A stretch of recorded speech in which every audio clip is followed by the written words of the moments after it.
मग पोचवतंय कोण ते महत्त्वाचं नाही, जिथं पोचायचं ते ठिकाण महत्त्वाचं आहे. कोण पोचवतं याच्यात काय विचार करता तुम्ही? चेहरे पाहून जर तुमचं आणि असणारे तत्व बदलायला लागला.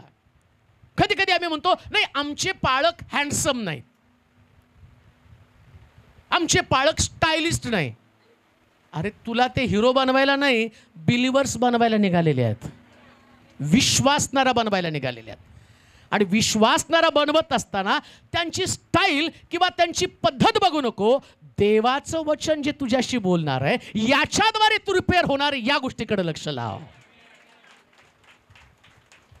बरेच लोक मला येऊन सांगतात नाही आमचे पालक तुमच्यासारखे नाही. होय, मग काय मी त्याचं कौतुक काय? मला माहिती आहे हा मला जसं बोलतो तसं अजून 10 पालकांना बोलेल. मी ह्याला भेटलो म्हणून मला बोलायला लागलं, अजून दुसरा आला तर त्याला तसंच बोलणार आहे. ही तुमची स्टाईल माझ्या चांगली लक्षात आहे. मी फक्त स्माईल करतो हो बाजूला म्हणतो का? मला माहिती आहे ज्याच्या मंडळीमध्ये देवाने मला बोलवलं तो पण या शहरातला एक वन पीस आहे. इथं सुद्धा ज्या पास्टर देवाने नेमल्यात त्या वन पीस आहे, त्यांच्यासारखं दुसरं असू शकत नाही. हे बायबलचं तत्व आहे, बायबलचं तत्व आहे, माझं तत्व नाही.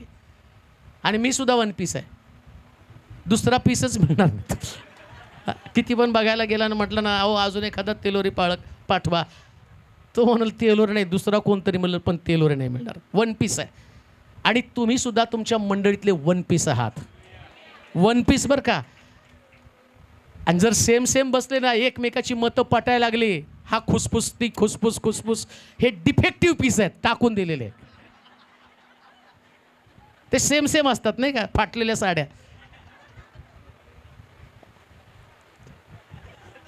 डिफेक्टिव्ह पीस बसू नका, वन पीस बना. आमेन म्हणाल का?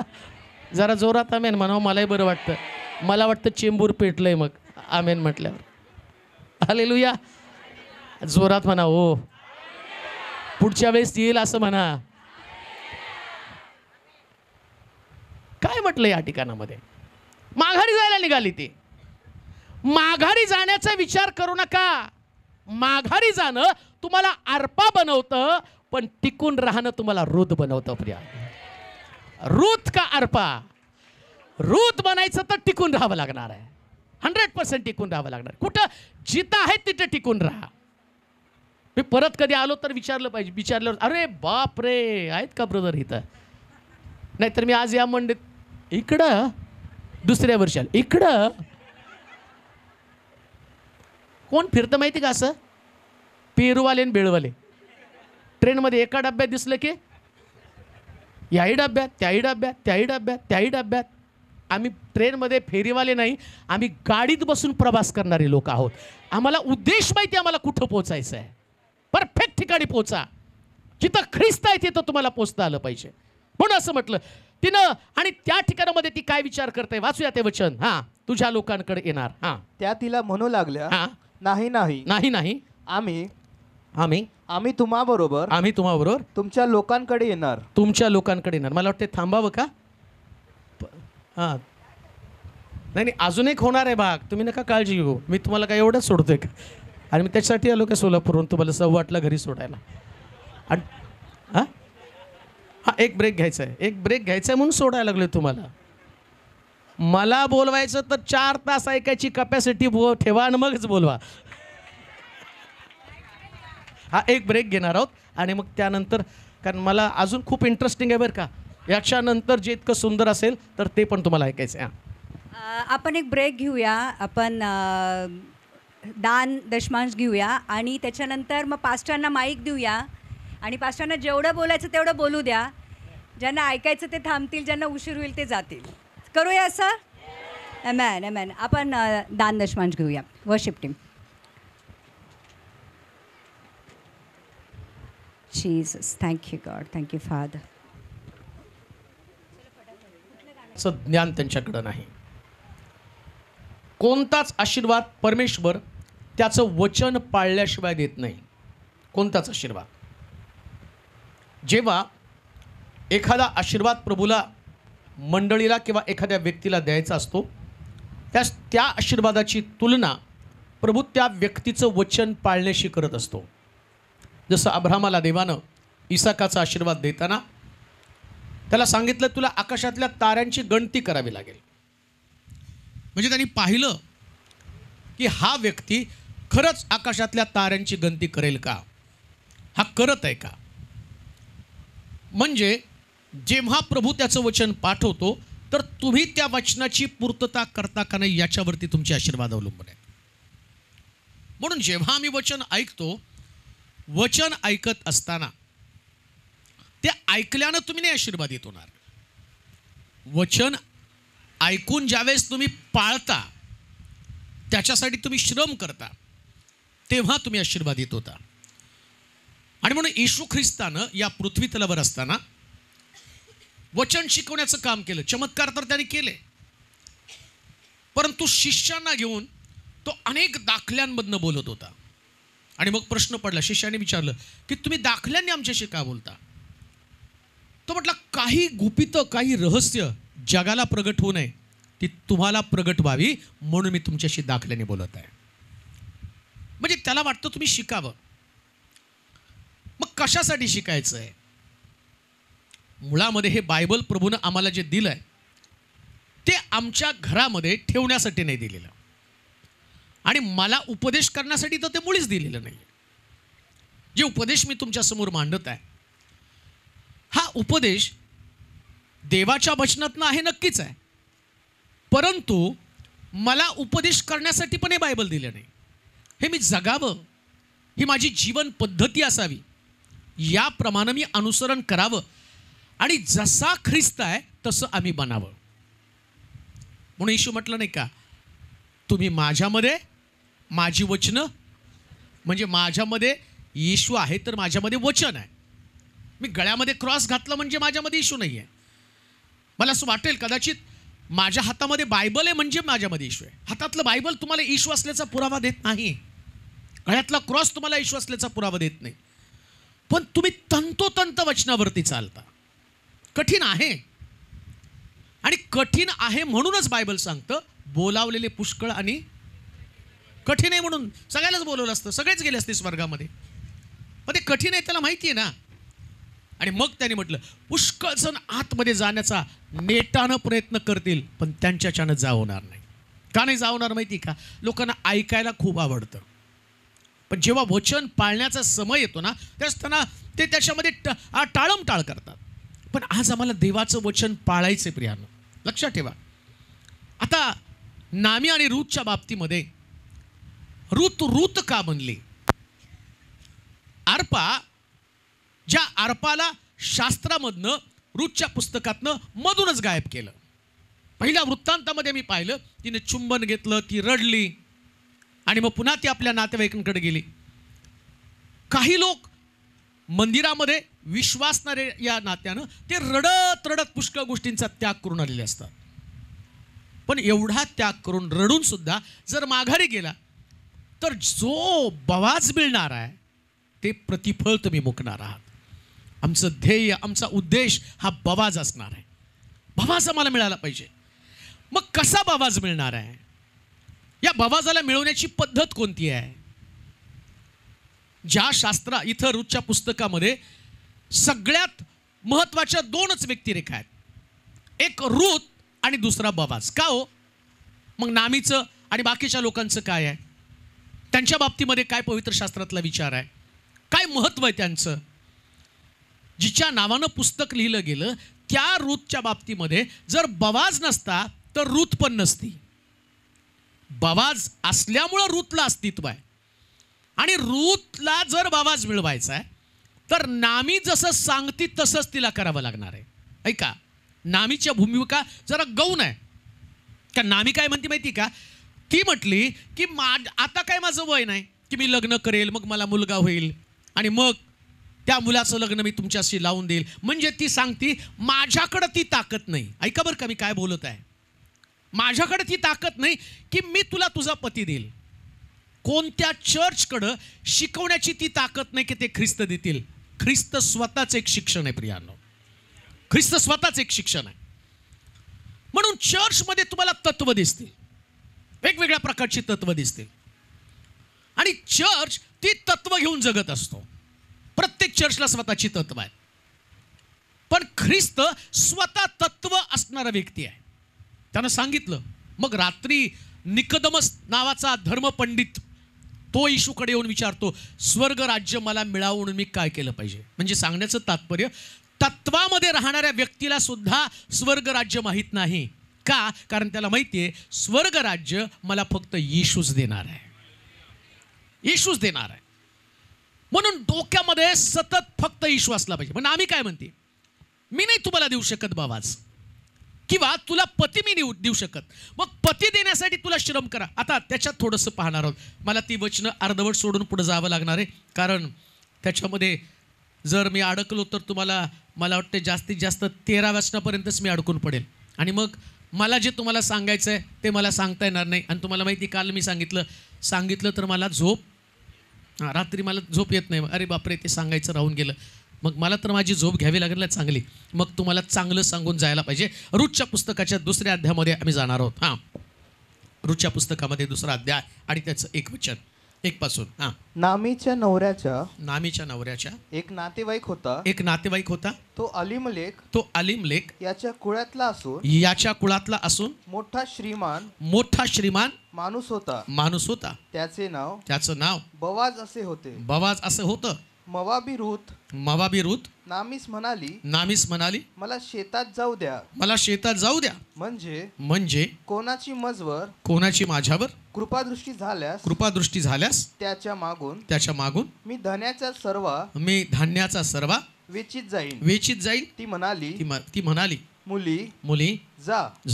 ती जाऊन शेतात कापणी करणाऱ्यांच्या मागून सर्व वेचू लागली. सुदैव करून शेताच्या ज्या भागी ती गेली होती ती अलीमलेखाच्या कुळातल्या बवाजाचा होता.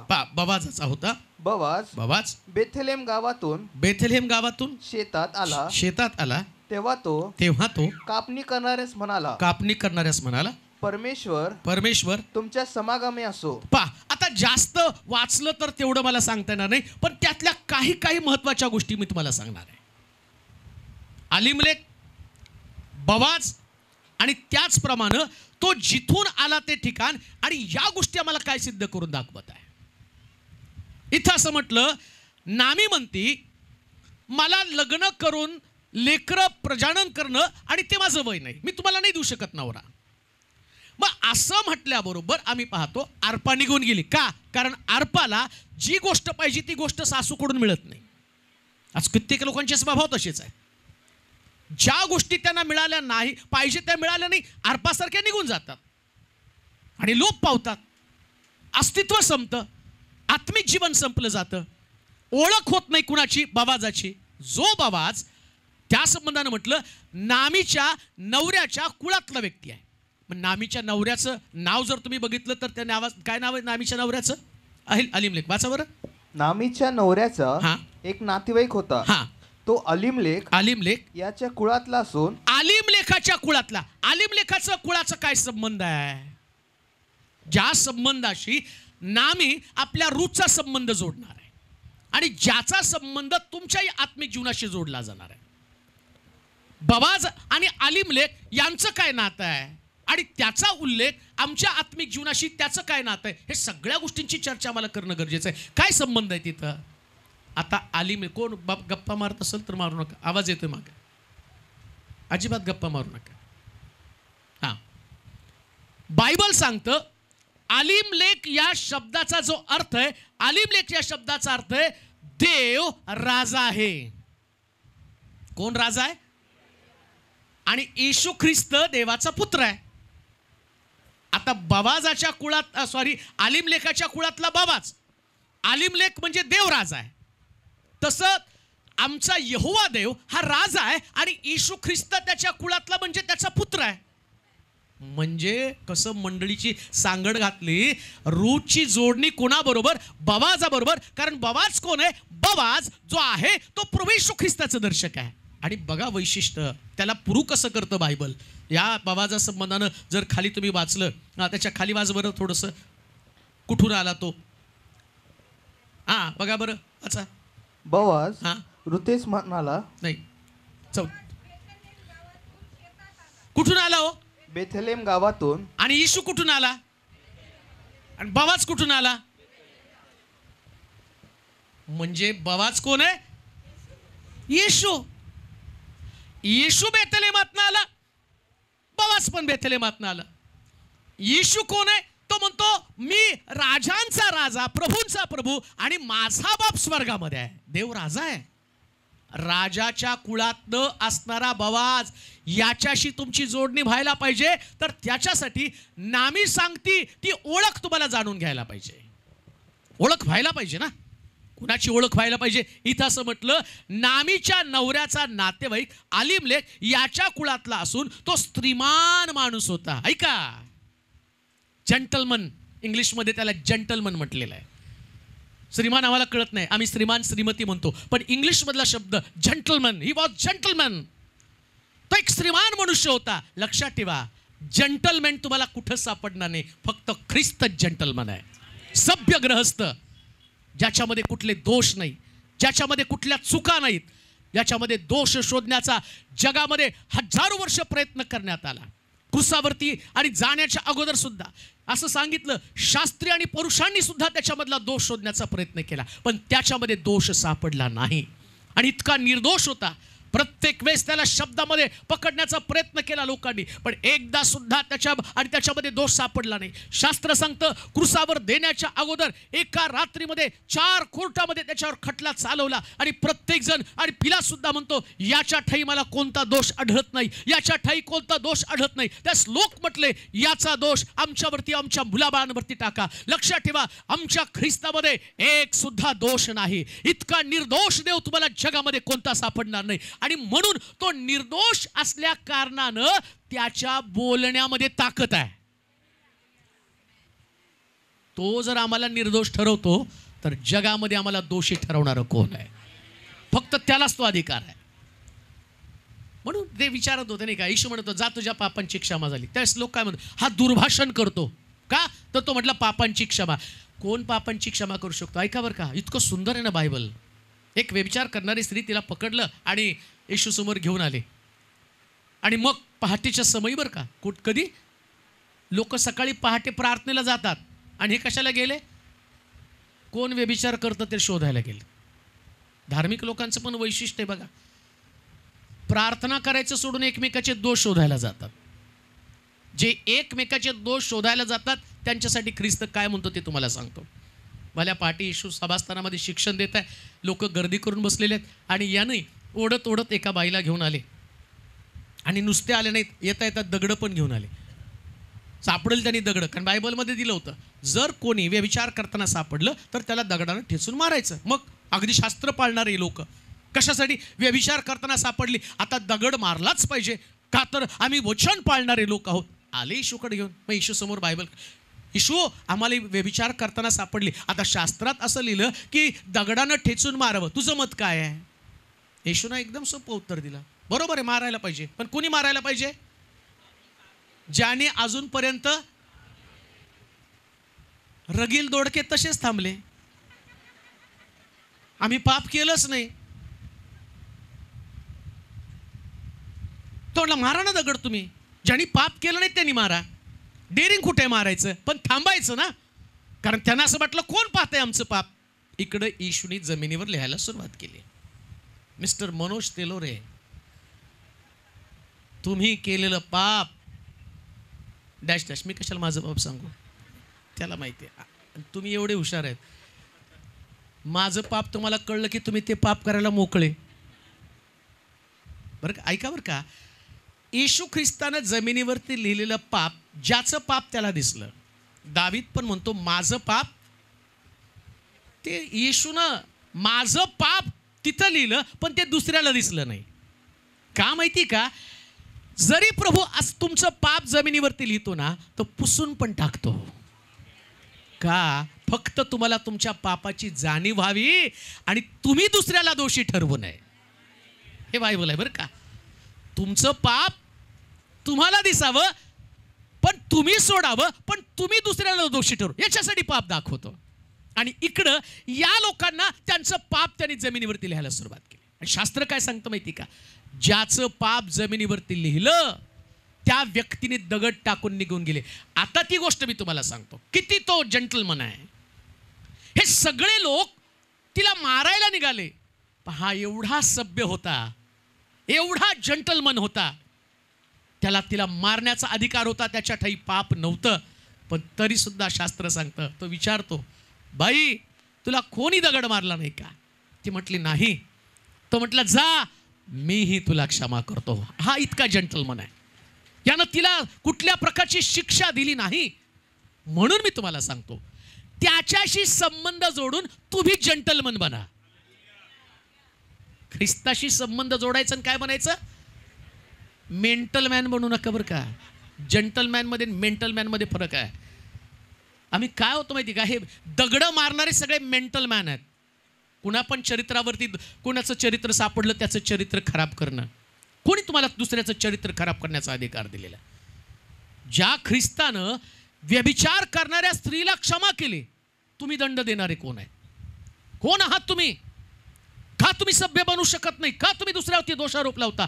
जर तुमचा संबंध ख्रिस्ताशी आहे, ऐका, नातं जर तुमचं ख्रिस्ताशी जोडलं गेलं आणि प्रभूला तुमचं पाप माहिती आहे, मग तुम्ही दुसऱ्याचं पाप का काढता? मग तुमच्या पापाचं न्याय होणार नाही का? तुमच्या पापाबद्दल दंड देणार तुम्हाला पाहत नाही का? शास्त्र तर सांगतो, तो तुझं उठणं, बसणं, चालणं, बोलणं, निजणं काय करतो? बारकाईनं. म्हणजे कळतं का तुम्हाला? तुम्ही झोपला ना, ते आई वडील पण मुलाला खरंच झोपला का बघताना ते बिछाना काढतात. का तर मोबाईल आहे का आतमध्ये. तो मुलगा इतका हुशार असतो ना, उगा तोंडावर घेऊन झोपतो पण मोबाईल आतमध्ये असतो. आणि त्याच्याकडे पण आयडिया आहे, त्याने ती बॅटरी पहिले ते मोबाईल बंद करतो प्रकाश येऊ नये म्हणून. आई वडील पण लय भारी असतात. थोड्या वेळ वाट बघतात आणि अचानक धडांग सापडला चोर. विचार करा, जर तुमचे आई वडील तुम्हाला पकडू शकतात, ते झोपतात, माझा देव तर रात्रंदिवस जागा आहे. त्याच्या दृष्टीपासून कोणी सुद्धा लपणार नाही. कोणीच नाही, कोणीच नाही लपणार आहे.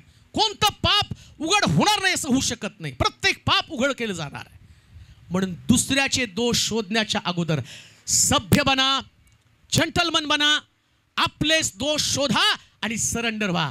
कबूल करा, प्रभू मी दुसऱ्याचं नाही तर माझ्या पापाची कबुली करून माझं जीवन मी शुद्ध करेल. याला म्हटलं ख्रिस्ताशी नातं निर्माण करणं. कोणाशी पण नातं नाही जोडणार तो. येशू ख्रिस्त कोणाशी पण नातं नाही जोडणार. नातं जोडण्यासाठी शुद्धीकरणाचं महत्व आहे. म्हणून तर शमरोनी स्त्रीला विहिरीवरती असताना येशू ख्रिस्त तिच्या पापाविषयी बोलत आहे. आणि तिचं पाप तिला दाखवल्यावर तिनं घागर टाकली, नवऱ्याकडे नाही गेली, ती तिकडं गेली. कुठं? ज्या शमरोनामध्ये पाप घडत होतं त्यांना ती घेऊन आली. ती म्हटली, मला मसीहा सापडला, आता तुम्हाला सुद्धा सापडू द्या. मसीहाची ओळख, मला जंटलमन सापडलेला आहे. आणि जंटलमनचं वैशिष्ट्य काय माहिती का? ज्याला जंटलमन सापडतो ना, तो एकदम जंटलमन बनून जातो. जंटलमन म्हणजे सूट बूट घालून आल्यावर जंटलमेंट नाही. हे टीव्हीवर दिसण्यासाठी घालावं लागतं, बाकी याचा काहीच फायदा नाही. हे मला जंटलमन बनवणार नाही. पण जंटलमन, मी ज्या ख्रिस्तासारखा दिसतो ना, माझं वर्तन मला जंटलमन बनवतं प्रिया. माझी भाषा, माझे विचार, माझं प्रेम, माझी सहनशीलता, माझं चांगुलपण, माझी क्षमा करण्याची वृत्ती. ख्रिस्ताला कोण बनवलं जंटलमन? सभ्य कुणी बनवलेलं आहे? इथं असं म्हटलं की नामीच्या नवऱ्याचा नातेवाईक अलीमलेक त्याच्या कुळातला असून तो श्रीमान मनुष्य होता आणि तो बवाज असं त्याचं नाव होतं. लक्षात घ्या, श्रीमान बना, सभ्य बना. सभ्यता सोडू नका. रागावरती नियंत्रण करा. क्षमा करण्याची वृत्ती तुमची. सभ्यता म्हणजे नेमकं काय? हा सभ्य लोकांचं वैशिष्ट्य आहे. शिक्षण आल्यावर, आता पूर्वी शिक्षण नसलेले लोक जाता जाता लात मारले तर ते काय म्हणतात? वाटेतच बसलाय. का तर त्यांना ते शिक्षणच नाही, एज्युकेशन.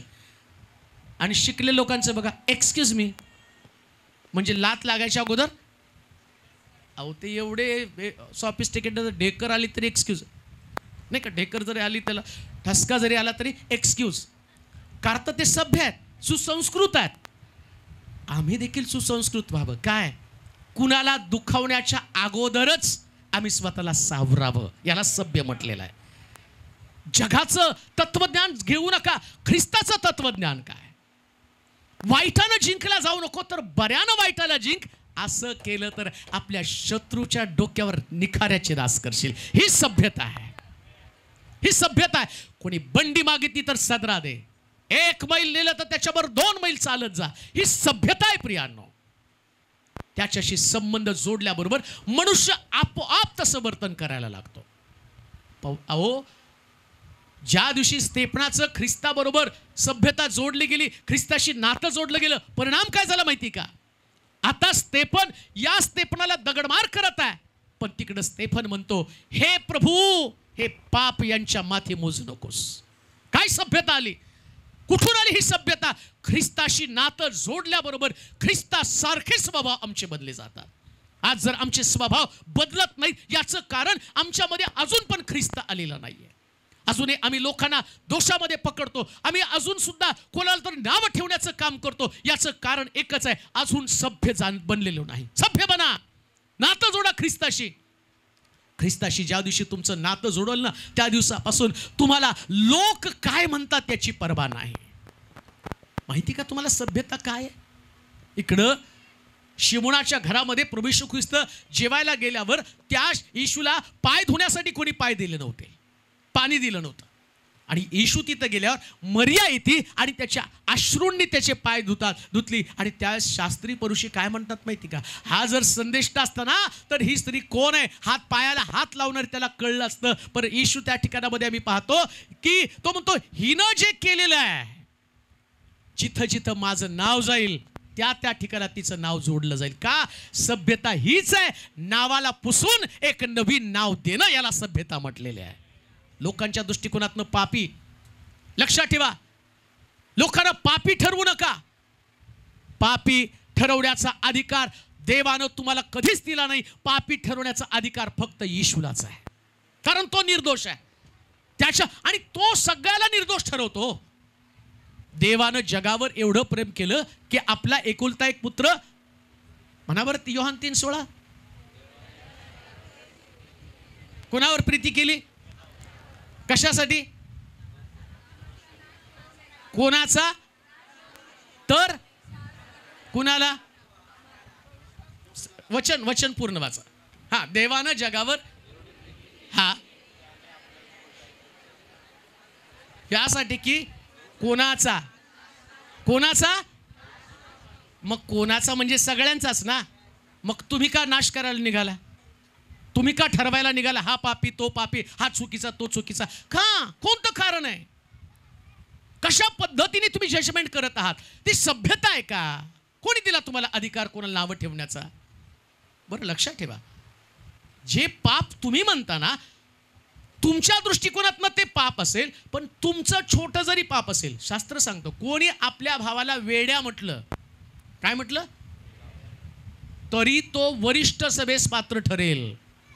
आणि आम्ही तर किती वेळा ती नवरा बायकोला म्हणतो काय बावळट आहे, आई मुलाला म्हणते हे मूर्खच आहे, याचं काही होणारच नाही.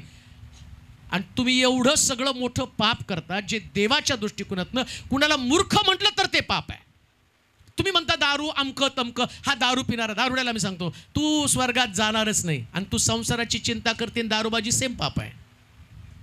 दारू पिणारा व्यक्ती आणि संसाराची काळजी करणारा व्यक्ती दोन्ही पण सेमच आहेत. बघा, दारू पिणाऱ्या व्यक्तीला तो एकाच तंद्रीमध्ये बसले असतो, नातेवाईक आले काय, गेले काय, पोरगा पास झाला काय. दारुड्याला विचारणार काय करतो मुलगा, कितवीला आहे? तो का, सोन्या कितवीला रे बाबा तू? याचा सोन्या कितवीला हे याला माहित नाही का? तो दारूमध्ये इतका मस्त झालाय, तो झिंगलाय आणि त्याची विचार. आणि इकडं संसारामध्ये अडकलेल्या लोकांना तसंच आहे, झिंगून गेलेले आहेत. येशू आला काय, गेला काय, राहिला काय, चर्च चालू झालं काय, संपलं काय, मीटिंग होती काय, गेली काय, आली काय, कोण आलं काय, गेलं काय, झिंगून गेले संसारामध्ये. परंतु लक्षात ठेवा, असलं पाप तुम्हाला नाशाकडे घेऊन जाणार आहे. तुम्ही एकमेकाचं जजमेंट करू नका, पश्चाताप करून प्रभूकडे वळा. सभ्य आहे तसं सभ्य बना, सुसंस्कृत बना, त्याच्याशी संबंध जोडा. कुठल्या प्रकारचं कोणाचं जजमेंट करत बसू नका, कोणा संबंधानं राग व्यक्त करू नका. आणि राग जरी आला तरी सूर्य मावळायच्या आत तुमचा राग जाऊ द्या. राग येणार आहे. परंतु तुमचा राग संध्याकाळपर्यंत टिकू देऊ नका. मी तर म्हणतो एवढं तरी कशाला ठेवायचं हो? काही लोणचं घालणार आहे का रात्रभर ठेवून त्याला? आम्ही म्हणतो नाही मुरायला पाहिजे, मुरायला पाहिजे. तुमचा राग मुरतो तरी किती? 20-20 वर्ष. त्या पिक्चरच्या स्टोरीपेक्षा यांच्या खानदानाची स्टोरी वेगळी. आणि ते पिक्चर बघून तर जास्त होतं, ओ हमारे पुराणी खानदान की दुश्मनी आहे. अरे त्यांनी काही कोड घेतले ते पिक्चर बनवायला. तुझ्याकडे काय रे भिकाऱ्या? राग धरून ठेवायला तुला वाटतं मी यांना पत्रिका देणं, आमच्या लग्नाची पत्रिका यांनाच द्यायची नाही का? टाटा बिर्लाचं लग्न आहे तुझं, आणि माझ्या मैत्रीला यांना यूज द्यायचं नाही, आणि मी तुझ्या मैत्रीला येणार नाही. तू माझ्या मैत्रीला नाही, मी तुझ्या मैत्रीला नाही. आणि विश्वासणारा अण्णा आता सुखाचा जाऊ. Happy new year. भेटताना बघा की स्वर्गातनं देवदूतच टपकले, इतकं चांगले छान कपडे घालून, उंटाचा तांडा निघाला नाही का?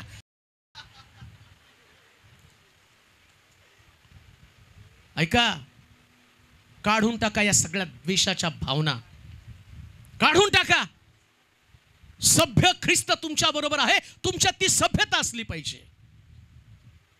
किती दिवस या रागामध्ये थांबणार आहात? किती दिवस हे द्वेषाचं, मत्सराचं खाणेरडं जीवन तुम्ही जगणार आहात? ख्रिस्त तुमच्यामध्ये डोकवेल, त्यास तो पहिला प्रश्न तुम्हाला करेल, याच्यासाठी मी स्वतःला क्रुसावर दिलं का? याच्यासाठी माझ्या कुशीत मी भाला बसून घेतला का? याच्यासाठी मी माझ्या हातामध्ये खेळ ठोकून घेतले का? याच्यासाठी मी माझ्या डोक्यात काट्यांचा मुकुट घेतला का? कोणत्या कारणानं? अरे त्या ठिकाणी थोमाला तो म्हणतो, थोमा माझ्या कुशीमध्ये हात घालून बघ, मी तोच ख्रिस्त आहे. तुम्हाला कळतं का? येशू ख्रिस्त पुनरुत्थित झाल्यावर बायबल सांगतं गौरवी शरीर मिळणार होतं. गौरवी शरीर म्हणजे कळतं का तुम्हाला? त्या शरीराला कुठल्याही प्रकारच्या आणि त्रासामध्ये न राहणारं गौरवी शरीर. रोग नाही, आजार नाही, व्याधी नाही, विकार नाही. पण ख्रिस्तानं ते गौरवी शरीर अजून घेतलं नव्हतं का? तर त्याला माहिती आहे, थोमा माझ्या त्या शरीरामध्ये हात घालून बघणारे, ज्या शरीरामध्ये गौरव नाही, जिथं माझी कुस उघडी असणार आहे. हा थोमा म्हणणार आहे की मला तुझ्या कुशीमध्ये हात घालून पाहायचा. येशूनं आपल्या जखमा तशाच ठेवल्यानं म्हटलं, थोमा माझ्या कुशीमध्ये हात घालून बघ, मी तोच ख्रिस्त आहे. आज सुद्धा द्वेषानं भरलेल्या या लोकांकडे पाहून या थोमासारखं तो म्हणतोय, अजूनही माझ्या कुशीमध्ये हात घालून पहा. जसं थोमासाठी ख्रिस्ताची कूस उघडी आहे, तशी तुमच्यासाठी अजूनही ख्रिस्ताची कूस उघडीच आहे. किती काळ या हृदयाला तुम्ही कठीण बनवून ठेवणार आहात?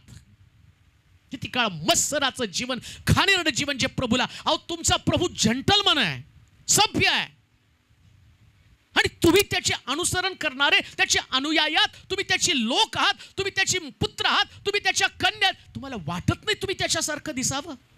त्यानं क्रुसावरती साऱ्या जगासाठी, ज्यानं त्याला क्रुसावरती लादलं, आणि ख्रिस्त तिथून प्रार्थना करताना म्हणतो, हे बापा यांना क्षमा कर. त्या ख्रिस्तासारखं तुम्ही बना, तुम्ही सुद्धा एकमेकाला क्षमा करा. याला जंटलमन म्हटलेलं आहे, सभ्य म्हटलेलं आहे. सभ्य म्हटले, सभ्य बना, जंटलमन बना.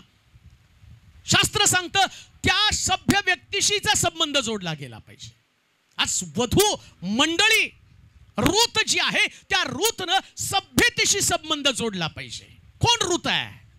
काय तुम्ही सभ्य आहात? स्वतःला प्रश्न करा, खरंच मी सभ्य आहे का? खरंच मी क्षमा केली का? खरंच मी अशी प्रार्थना केली का? की प्रभू हे काय करतात ते त्यांना कळत नाही. लक्षात ठेवा, चुकणाऱ्या व्यक्तीला तो काय करतो ते कळत नसतं, आणि फक्त प्रभूला माहिती आहे. मग तुम्ही का म्हणता त्यांना कळत नाही का? अहो त्यांना कळत असतं तर तुमच्याशी वाद केले असते का? त्याला कळत असतं तर अशा गोष्टी तो बोलला असता का? त्याला कळत असतं तर असा व्यवहार केला असता का? साधी गोष्ट आहे हो. मग ख्रिस्त प्रार्थना करतो त्या कुर्सावरती, हे बाप्पा यांना क्षमा कर. तुमच्यातनं का ती भावना निघत नाही, यांना क्षमा कर? का क्षमा तुमच्यातनं बाहेर पडत नाही? प्रश्न तोच आहे. म्हणून तिथे असं म्हटलं, त्या सभ्य तो एक श्रीमान मनुष्य होता. पुढे वाचा. त्याचे नाव बवाजासे होते. बवाजासे होते. मवाबी रूत नामीस म्हणाली, मला शेतात जाऊ द्या. मला शेतात जाऊ द्या. जाऊ द्या. म्हणजे म्हणजे कोणाची मजवर कोणाची माझ्यावर कृपादृष्टी झाल्यास त्याच्या मागून मी धान्याचा सर्व वेचीत जाईन. ती म्हणाली मुली जा. ती जाऊन शेतात कापणी करणाऱ्यांच्या मागून सर्व वेचू लागली. सुदैव करून शेताच्या ज्या भागी ती गेली तो अलीम लेखाच्या कुळातला बवाजाचा होता. आता या ठिकाणामध्ये सगळ्यात महत्वाची गोष्ट काय की या रूथ बनण्यासाठी कुठंतरी काम करावं लागणार आहे. ऐका, रूथ नामी बरोबर आली, पण नामी बरोबर आलेली रूथ ही काही शांत बसणारी रूथ नव्हती. समजून घ्या बरं का. रूथ कोण बनणार आहे? जी रूथ एका विशिष्ट ठिकाणात कामासाठी जाणार आहे तीच रूथ आहे. मंडळी कोण? जी मंडळी काम करते ती रूथ मंडळी आहे. जी मंडळी स्वस्थ बसती ती होती चला आता सासू बरोबर राहते, दिवस काढूया आपण, आलेला दिवस वाया घालूया. लक्षात ठेवा, चर्चनं आलेला दिवस वाया घालवायचा नाही, त्यांनी आत्मे जिंकण्याचं काम करायचं असतं. जरा जोरात आलेलं आहे म्हटलं तर बरं. हा, आत्ता जर मी म्हटलं असताना तुम्हाला लेकरं होणार, तुम्हाला नोकरी लागणार, तुम्हाला बंगला मिळणार, तुम्हाला गाडी मिळणार, तुम्हाला कार मिळणार, तुम्हाला पैसा मिळणार, तुमचं कर्ज उड्या मारल्यास त्या सगळे नाही का इतकं खुश. आम्ही देवाकडनं घ्यायचं म्हटलं की खुश, पण जेव्हा देवाला द्यायचं म्हटलं तर त्याच्यापेक्षा जास्त आम्ही खुश झालं पाहिजे. का? कारण बायबल सांगतं द्या म्हणजे तुम्हास. इकडं काय घडलं? तिनं काम करा. हाय, आता हे मला सांगताना कसं संपव हा मोठा विषय माझ्यासमोर आहे. ती कामाला गेली, अशा माणसाच्या शेतात कामाला गेली की त्या माणसाची नजर तिच्यावर पडली. आणि त्या माणसाचं वैशिष्ट्य काय माहिती का? ती सर्वा वेचायला जाताना तिचं काम त्यानं पाहिलं आणि त्याच्या चाकरानं त्यांनी सांगितलं हिच्या मागून मागून टाका. जेव्हा तुमचा प्रामाणिकपणा आणि काम करण्याची पद्धत इशू पाहतो ना, त्यास तुमच्या पाठीमागं कृपा येत असते. हो, विशेष प्रकारची कृपा काम करणाऱ्याच्या मागं असते, सगळ्यांच्या मागं नसते. अजून एक गोष्ट मला सांगतो, रूथ काम करताना कोणासाठी काम करत नव्हती. तिला एकच माहिती होतं, ज्याच्या शेतात मी काम करते तो मला मजुरी देणार आहे. आम्ही काम करताना कधी कधी म्हणतो नाही का, बरेच लोक नाही वाजवतो पण मला किंमत नाही, पाळक मला किंमत देत नाही, मी प्रार्थना करतो, मी सुवार्ता सांगतो, हे मला किंमत. तुमची किंमत मंडळी नव्हे ठरवणार नाही, तुमची किंमत ख्रिस्त ठरवणार आहे. तुमची किंमत कोणता सेवक ठरवणार नाही, तुमची किंमत प्रभू येशू ख्रिस्त ठरवणार आहे. तुमचं काम काय? शेतामध्ये सर्व वेचत राहणं. जे पण प्रभूनं तुम्हाला दिलं ते करत राहा ना. अजून एक गोष्ट तुम्हाला सांगतो, काम करताना काम करणाऱ्याकडे येशूचं लक्ष असतं. शेतात काम बरेच करत होते, पण बाकी कोणालाच विचारलं नाही ही कुणाची मुलगी आहे, ही कोण मुलगी आहे. पण फक्त रूथकडे पाहिल्यावर तो म्हटलं ही कोण आहे. काम असं करा की ख्रिस्ताचं लक्ष तुमच्याकडे लागलं पाहिजे. जनरल काम करू नका. हो, जनरल काम करू नका. जनरल डब्यात बसू नका, स्पेशल डब्यात बसा. आहे का नाही? जनरल डब्यामध्ये बसला बिड्या, तंबाखू, सिगारेट, गुटखा, भेळ, वडापाव, आणि दुसराच येऊन तुमच्या मांडीवर बसतो नाही का. जरा जागा द्या ना. आणि कधी कधी तर बसलाय तुम्ही, तुम्हाला ढकलून तो बसतो. जनरल डब्यातलं हे वैशिष्ट्य आहे. आणि स्पेशल डब्यामध्ये तुम्हालाच कोण चढू देत नाही, दुसऱ्याला कोण माझा डब्बा आहे. अशा जागेवरती उभं राहा की तुम्हाला प्रभूशिवाय कोणी काढता कामा नये. असं रिझर्वेशन तुमच्याकडे असू द्या. काम करायचं तर असं करायचं, मिळमिळीत काम करू नका. अहो, तिथं पुष्कळ जण काम करत होते, पुष्कळ स्त्रिया काम करत होत्या, पण रूथचं काम सगळ्यापेक्षा वेगळं आहे. आणि रूथच्या कामाचं वैशिष्ट्य काय माहिती का? तिच्या सासूला म्हणती मला कामाला जाऊ द्या. सासूला सांगते मला काम करायचंय. मंडळीमध्ये आल्यानंतर प्रत्येक व्यक्तीला जर रूथ बनायचं ना, तर त्यांनी म्हटलं पाहिजे मला काम करायचंय. मंडळीत कामासाठी बसण्यासाठी खुर्च्या गरम करायला येऊ नका. आणि काही काही लोकांना त्या खुर्च्या एवढ्या परिचित झालेल्या असतात ना, दुसरा नवीन व्यक्ती त्या खुर्चीवरून बसला तर ती खुर्ची सांगते उठ यांची. का तर त्या खुर्चीला पण सवय झाली आणि यांना पण सवय झाली. आणि ते टिपिकल लोक जर तुम्ही बघितले ना, तिकडूनच असे चष्म्यातनं बघत येतात. आणि आल्यावर जो व्यक्ती तिथं बसला ना त्याला असं चष्म्यातनं. का तर तुम्ही फक्त येऊन बसायचं काम करता. देवाला बसणारे नाही तर पळणाऱ्या लोकांची गरज आहे, काम करणाऱ्या लोकांची गरज आहे. काम करा, काम दिसू द्या. काम दिसलंच नाही तर तुम्ही ख्रिस्ताचे कसे लोक असणार. येशू ख्रिस्त म्हणतो मनुष्याचा पुत्र त्याला डोकं टेकवण्यासाठी जागा नाही, एवढं काम तो करत आहे. आम्हाला पण काम करायचं आहे. समय खूप थोडका आहे. परिस्थिती दिवसेंदिवस गंभीर बनणार आहे. आत्मे जिंकणं पहिल्यासारखं सोपं राहणार नाही. पहिल्यासारखं आत्मे जिंकणं सोपं राहणार नाही. आता एक आत्म्यासाठी एका सेवकाला मरण्याची वेळ आलेली आहे. आता मंडळीसाठी सेवकाला रक्तपात होऊन साक्षी होण्याची वेळ आलेली आहे. अजून पण आमच्या हातातून वेळ गेला नाही. अजून सुद्धा आमच्या डोळ्यामध्ये अश्रू असावं, अंतःकरणामध्ये भूक असावी की देवा स्वर्ग मला भरायचा आहे, नर्क मला रिकामा करायचा आहे. आता सैतान चौताळलेला आहे आणि तो लोकांचं तारण होऊ देणार नाही. प्रियानो, मग कुठे आहे रूथ जी काम करण्यासाठी म्हणत आहे प्रभू आज ती जसे नामीला सांगते मला शेतात काम करायचंय. प्रभू असे लोक शोधतोय की जे म्हणतात प्रभू मला आता काम करायचंय, मला आत्मे जिंकायचे. तुम्ही जर गेला नाही तर लोक नरकाकडे जाणार आहे, पण तुम्ही गेला तर लोक स्वर्गाकडे येणार आहेत. प्रियानो, तुम्ही गेल्याशिवाय लोक येणार नाही. अहो, व्यभिचार करता करता स्त्री विहिरीवरती ख्रिस्त भेटल्यावर एका क्षणात निर्णय घेतला आणि त्या व्यभिचारी स्त्रीनं जिच्याकडं 5 नवरे होते, 6वा पण नवरा होता, पण तिनं काम करायचं ठरवलं आणि गावात गेली. अख्खा शमरोन तिने ख्रिस्ताकडे आणला. याला काम करणं म्हटलेलं आहे. अख्खा शमरोन तिने ख्रिस्ताकडे आणलेला आहे. रूथ बनणं एवढं सोपं नाही आहे. रूथ सारखी मंडळी बना, रूथ सारखं व्यक्तित्व असू द्या. चर्चमध्ये तुम्ही काम करताना तुमचं कामाची तुलना कोणासोबत होऊ देऊ नका. जर तिथं वाचलं तर तुम्हाला समजेल. अच्छा बरं, ते बोआज बेथलेम गावातून शेतात आला तेव्हा तो कापणी करणाऱ्यास म्हणाला परमेश्वर तुमच्या समागमे असो. कोणाच्या बरोबर समागमे म्हणजे परमेश्वर तुमच्या बरोबर असो. कोणाबरोबर असणार परमेश्वर? कापणी करणाऱ्या लोकांबरोबर. कोणावर परमेश्वर असतो? कापणी करणाऱ्या, बसणाऱ्या लोकांबरोबर नाही, कापणी करणाऱ्या बरोबर. देवाला कापणी करणाऱ्या लोकांची गरज आहे. कापणी करा, छाटणी करा. परमेश्वर शोधतो की मला कोणाबरोबर तरी थांबायचं. कोणाबरोबर थांबणार आहे? रूथ बनायचंय ना. रूथ कोण असणार आहे? कोण व्यक्तीला आणि रूथचा दर्जा मिळणार आहे? तुम्ही रूथ बनावा अशी माझी इच्छा आहे. आणि रूथ बनण्यासाठी तुमच्या हातामध्ये विळा तर पाहिजे का नाही? कापणी कशी करणार आहे? विळाच नाही तर कशा पद्धतीने तुम्ही कापणी करणार आहे?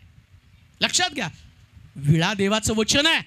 शास्त्रच तुमच्या हातात नाही तर कापणी कशी होणार आहे? ज्या दिवशी लोकांच्या हातात शास्त्र येईल त्या दिवशीच कापणी होणार आहे. म्हणून आता विळा हातात घेण्याचा समय आलेला आहे. प्रियानो, शास्त्राला दूर करू नका. वचन ज्या लोकांकडे जाईल तेव्हा लोकांचं जीवन बदलणार आहे. मी स्वतः अनुभवलं, मी स्वतः पाहत आहे लोकांच्या जीवनाचं परिवर्तन. एक मुलगा मागच्या काही दिवसामध्ये दारू पिऊन इतका गोंधळ घालत होता, घरामध्ये आईला मार, घरातल्या वस्तू फोड, इतकं घरामध्ये त्यांनी बेजार करून ठेवलं होतं सगळ्याला. प्रश्न पडला करावं काय या मुलाचं? काय करावं या मुलाचं? सांगितलं प्रार्थनेचं तर मग सांगणाऱ्या व्यक्तीला तो मारत होता. वाईट वाटलं आणि ते लोक मला फोन करत, पालक साहेब पोरगा फार बाद झालाय, घरामध्ये गोंधळ घालत आहे, मारझोड करत आहे, काय करावं समजत नाही, तुम्ही प्रार्थना करा. मी म्हटलं मी प्रार्थना त्याच्यासाठी करतो, पण तुम्ही त्याला काहीतरी संदेश ऐकवा. मला माहिती आहे तो बोलण्यानं बदलणार नाही पण संदेशानं नक्की बदलेल. आणि मी त्यांना बोल. मग त्या दिवशी तो खूप पिलेला होता. मग त्याच्या मावशीनं त्याला एक संदेश, मृत्यूनंतर पुढे काय, एक संदेश होता. तुम्ही पण ऐका तो संदेश. ऐकला, बऱ्याच लोकांनी ऐकलं असेल, ज्यांनी ऐकलं नसेल त्यांनी ऐका. ऐकल्यानंतर ना तुम्हाला कळेल मेल्यावर मी कुठं असणार आहे. फार महत्त्वाची गोष्ट जाणून घ्या. आणि त्या मुलानं जसं दारूच्या नशेमध्ये तो संदेश ऐकला, खाडकन त्याची नशा उतरली. आणि खाडकन त्याची नशा उतरली, तो व्यसनातनं शुद्धीवरती आला. त्यानं दुसरा संदेश आणला. कोण नरकामध्ये असणार आहे, नरकामध्ये काय असणार आहे, तो संदेश ऐकला. 1 तास, 2 तास, 3 तास, 4 तास, 12 तास, 15 तास 24 तास, तो म्हटलं पूर्वी दारू पिण्यासाठी 24 तास मी जागत होतो, परंतु त्या दिवशी त्यानं 24 तास जागून संदेश ऐकला आणि त्याची मावशी सांगायला लागली, पहिल्यांदा माझा मुलगा हातामधली बाटली त्यानं टाकून दिली आणि पवित्र शास्त्र त्यानं हातामध्ये घेतलं आणि त्यानं दारू सोडली आणि तो आता रात्रंदिवस देवाचं वचन ऐकत आहे. विळा हातात जाईल तेव्हा बाटल्या हातातनं बाहेर पडतील, विळा जाईल त्यास लोकांचं जीवन परिवर्तन होईल. स्वस्थ बसू नका, हे वचन प्रभूनं तुम्हाला दिलंय, आता काम करा.